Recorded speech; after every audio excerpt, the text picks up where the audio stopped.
Hello everyone, সুপ্রভাত। কেমন আছো তোমরা? আশা করছি সবাই খুব ভালো আছো, আর আমরাও বেশ ভালো আছি। আমি আলপনা, আমার নতুন আরও একটি ব্লগে তোমাদের সবাইকে জানাই অনেক অনেক স্বাগত আর অনেক অনেক ভালোবাসা। আজকের দিনটা হলো বুধবার। এখন ঘড়িতে সময় সকাল 6:30। অন্যান্য দিন সময় আর পরিস্থিতি হয়ে ওঠে না সকাল থেকে ভিডিও শুরু করার। আজকে সুযোগটা পেলাম, তাই হাতছাড়া করলাম না।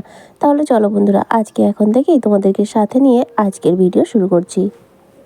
আজ হলো 24শে ডিসেম্বর। আমাদের যে মেলা বলি, সমস্ত কিছুর অপেক্ষার অবসান আজ। আজকে হলো মেলার উদ্বোধন। দুপুর 2:30 থেকেই অনেক কিছু দেখার মতো থাকে, তবে আমাদের মতো হাউসওয়াইফদের এই সবগুলো হয়ে ওঠে না। যারা সংসার এবং সন্তান, স্বামী সবাইকে নিয়ে সবার কথা ভাবতে গেলে নিজেদের শখ আহ্লাদ নিজেদের কিছু থাকেই না, ওগুলো করতে গেলে এদিকটা হয় না আর কি। তো যাই হোক, আজকে মেলার উদ্বোধন আমাদের এখানে। তোমরা আশপাশে যারা আছো প্লিজ দেখতে এসো, খুব ভালো লাগবে। আর এবছর যেহেতু 50 বছর পূর্ণ হলো ওই ক্লাবের, সেই জন্য একটু অন্যরকমভাবে চলছে আর কি, বিশেষভাবেই হচ্ছে। তো ভীষণ সুন্দরভাবে সাজিয়েছে, ভীষণ আয়োজন হয়েছে। তো যাই হোক, আর হচ্ছে আগামীকাল হচ্ছে 25শে ডিসেম্বর, যীশু খ্রিস্টের জন্মদিন। তাই সবাইকে জানাই মেরি ক্রিসমাস ডে। সবাই ভীষণ ভীষণ আনন্দ করো। তবে এবছর না বৃহস্পতিবার পড়েছে, যদিও শহর এলাকায় হয়তো সেভাবে পালন করে না বৃহস্পতিবার, কিন্তু আমাদের গ্রাম বাংলায় এই অঘ্রাণ পৌষ মাসে তো একেবারেই নিরামিষ। তাই তাই এই দিনগুলো আর 5টা দিনের মতোই যাবে, তবে সম্পূর্ণ নিরামিষভাবে। তবে হ্যাঁ, কেকটা খাওয়া যাবে।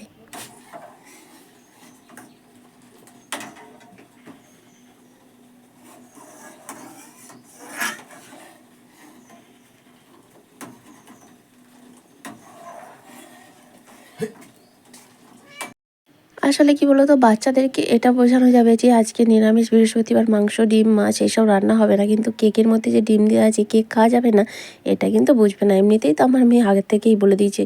আর এবছর সত্যি 25শে ডিসেম্বরও বৃহস্পতিবার পড়ছে, আবার 1 জানুয়ারিও বৃহস্পতিবার পড়ছে। তো যাই হোক, কিছু করার নেই, পরের দিন হবে বা অন্য কোনো দিন হবে। এখন দেখো ফ্রেশ হয়ে নিয়েছি, তবে স্নান করিনি, বেশ ঠান্ডা লাগছে। এখন চা করে নিচ্ছি, আর ওদিকে মেয়ের দুধটাও বসিয়ে দিচ্ছি।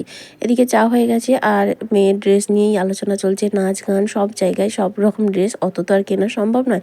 তো প্রত্যেক বছর নাচে গানের জন্য লাল সাদা শাড়ি পরা হয়, এবছর আবার বলে দিয়েছে হলুদ লাল। তো হলুদ লাল মেয়ের একটা আছে ছোটোবেলার নাচের শাড়ি, কিন্তু অনেকটাই ছোট হয়ে গেছে, একটু উঁচুতে উঠে যাবে, ভালো লাগবে না, তাই জন্য একটা জোগাড় করবো আর কি।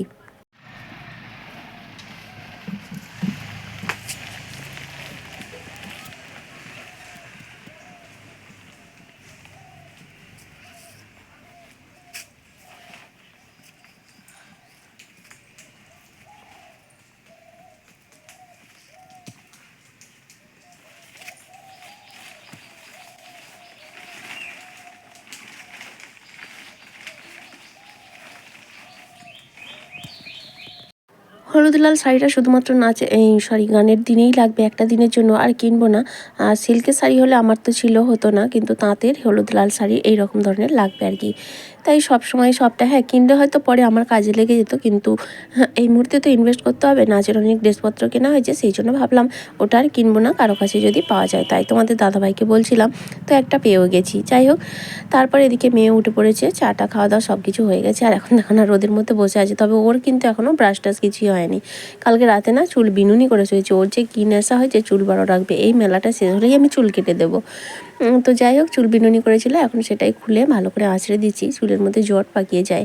আর চুলটা একটু বেশ বড় হয়েছে, তো ভালোই লাগে দেখতে। তবে বড় চুল থাকলে না একটু সমস্যা হয়, যেহেতু পড়াশোনাটা করে, ওই চুলে জল বসে বসে না ভিজে চুল, স্নান করে স্কুল যায়, চুল ভিজে থাকে, তো মাথায় কফ বসে যায়, ঠান্ডা লেগে যায়, তো সমস্যা হয়। সেই কারণেই এখন থেকে চুল রাখতে চাই না আমি।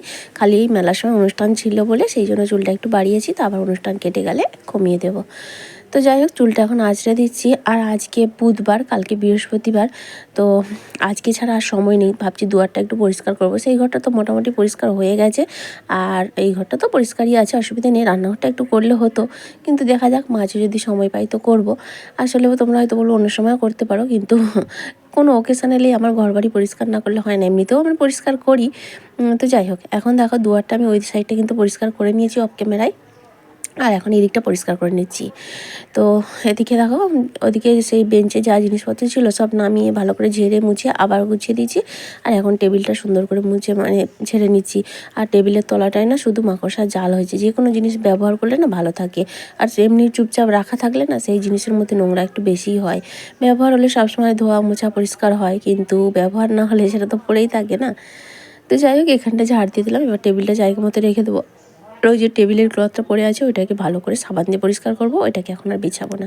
ওই কাপড়টা যে বিছানো ছিল ভিতরে সেটা দেখলাম নোংরা হয়নি, কাপড়টাকেই বিছিয়ে দেবো। বেশ ভালোই লাগে, খারাপ না। আসলে খাওয়া হয় না তো, যে জল টল পড়বে সেটা সমস্যা নেই, এমনিই তো রাখা থাকে।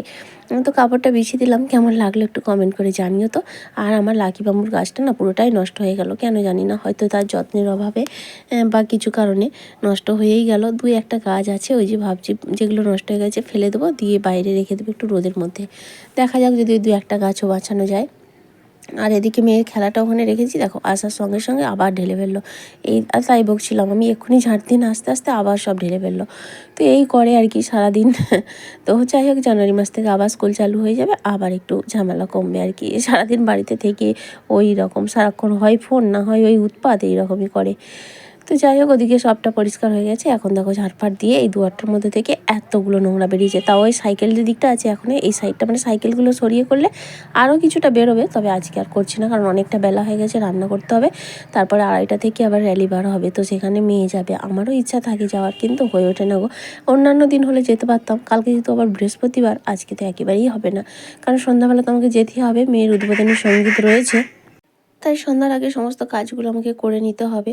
আর এদিকে 2:30টার সময় যে র্যালিটা হয় না, দেখার মতো হয়। ওর মধ্যে রনপা থাকে, ছৌ নাচ হয়, অনেক কিছু, বিভিন্ন রকম সাজগোজ করে প্রচুর মানুষ র্যালিতে হাঁটতে থাকে, সবাই এক ড্রেস পরে। তো যাই হোক, কী আর করা যাবে।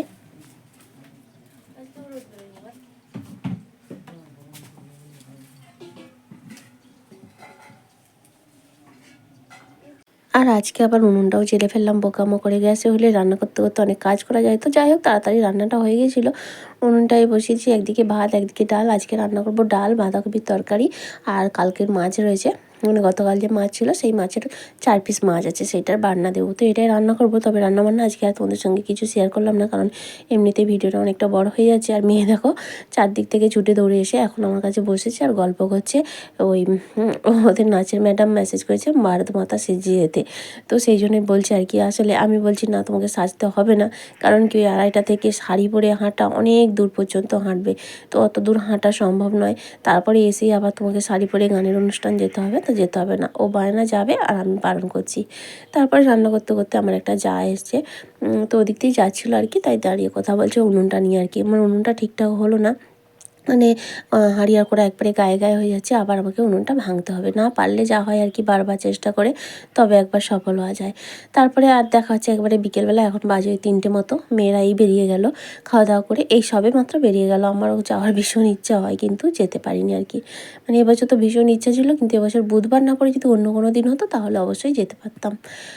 তো আমি কাজগুলো চটপট সেরে নিয়েছি, কারণ যতক্ষণ র্যালি থেকে আসার পরেই উদ্বোধনী অনুষ্ঠান শুরু হয়ে যাবে, ততক্ষণের মধ্যে আমার সমস্ত কাজ কমপ্লিট করে নিতে হবে। তাই 2টো ঘর দুয়ার ঝাড় দিয়ে নিয়েছি, দিয়ে 2টো ঘর নাতা দিয়ে নিয়েছি। এখন যেহেতু কেউ নেই, শুকিয়ে যাবে, অসুবিধে নেই। আর সকালবেলার জন্য কোনো ঝামেলা রাখছি না, কারণ সকালেও তো এমনি এই কদিন ভীষণ চাপ। 26 তারিখে মেয়ের নাচের অনুষ্ঠান নিয়ে একটু বেশি চাপ আছে। তো সেই জন্য সকালের জন্য ঝামেলা রাখছি না। তারপর কালকে বৃহস্পতিবার, সকালে ঠান্ডায় কষ্ট হয়, তো সেই জন্য বিকেলেই করে রাখছি। এখন গোটা দুয়ারটা করে দিয়ে তারপর বাহিরটা ঝাড় দিয়ে আবার বাহিরটাও দেবো। তারপরে হাত মুখ ধুয়ে সন্ধে টন্ধে দিয়ে মেয়ে চলে এলে ওকে খাইয়ে দাইয়ে রেডি করে নিয়ে তারপরে যাব উদ্বোধনী অনুষ্ঠানে। তো আজকে ওখানে অনুষ্ঠানও রয়েছে, আসবে রিমঝিম গুপ্তা। ময়নামখালি আসার কথা ছিল, তো ওনার নাকি শরীর অসুস্থ হয়ে গেছে। তো যাই হোক বন্ধুরা, আমার আজকের ভিডিওটা তোমাদের কেমন লাগলো অবশ্যই একটা কমেন্ট করে জানিও। ভালো লাগলে প্লিজ একটা লাইক করে দিও, আর চাইলে তোমরা শেয়ারও করতে পারো। আর আজকের ভিডিওতে যদি তুমি নতুন বন্ধু হয়ে থাকো, চাইলে চ্যানেলটা সাবস্ক্রাইব করে আমার পাশে থাকতে পারো।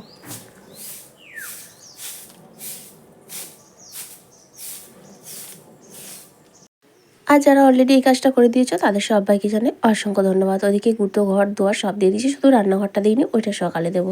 কারণ রান্নাঘরে ভাত রাত রয়েছে, সকরি বাসন রয়েছে, বাসন নয়, ওই ভাতের হাঁড়ি বাড়ি রয়েছে, সেই জন্য আর এখন দিলাম না, সকালেই দেবো।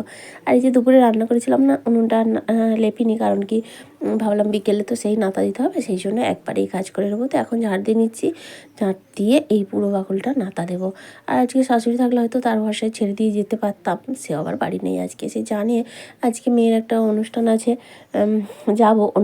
অন্যান্য প্রত্যেক সপ্তাহে আমি দিই, দেখেছো। এবার যদি বাড়ি থাকতো, আমার অসুবিধা থাকলে আমি চলে যেতাম, তাহলে তিনি দিতে পারতো। তো তিনি আবার নেই। তো যাই হোক, কী আর করা যাবে, আমাকেই করে নিয়ে তারপরে যেতে হবে। ওদিকে ঘরদোর তো হয়ে গেছে, এখন এই পুরো বাড়িটা দিতে যতটুকু সময় লাগবে আশা করছি তার মধ্যে কমপ্লিট করে নিতে পারবো। তবে একটু কষ্ট হয়ে যায় আর কি, সমস্ত কিছু মিটিয়ে তারপরে এইসব করা প্রচণ্ড চাপ হয়ে যায়, ওই জন্য নিজের দিকে তাকানোর সময় থাকে না। তারপরে চলে এসেছি, এই যে মেয়েদের অনুষ্ঠান শুরু হবে, এখন প্রস্তুতি চলছে আর কি। একটাই গান হবে, উদ্বোধনী সঙ্গীত, একটা উদ্বোধনী নৃত্য হবে, তবে মেয়ে নেই সেখানে। তো যাই হোক, অনেক সম্বর্ধনাও হয়েছে এর আগে, সবটা ক্যামেরাবন্দি করিনি। আর আজকের ভিডিওটা এটুকুই, আবারও দেখা হবে। সবাই খুব ভালো থেকো, টাটা।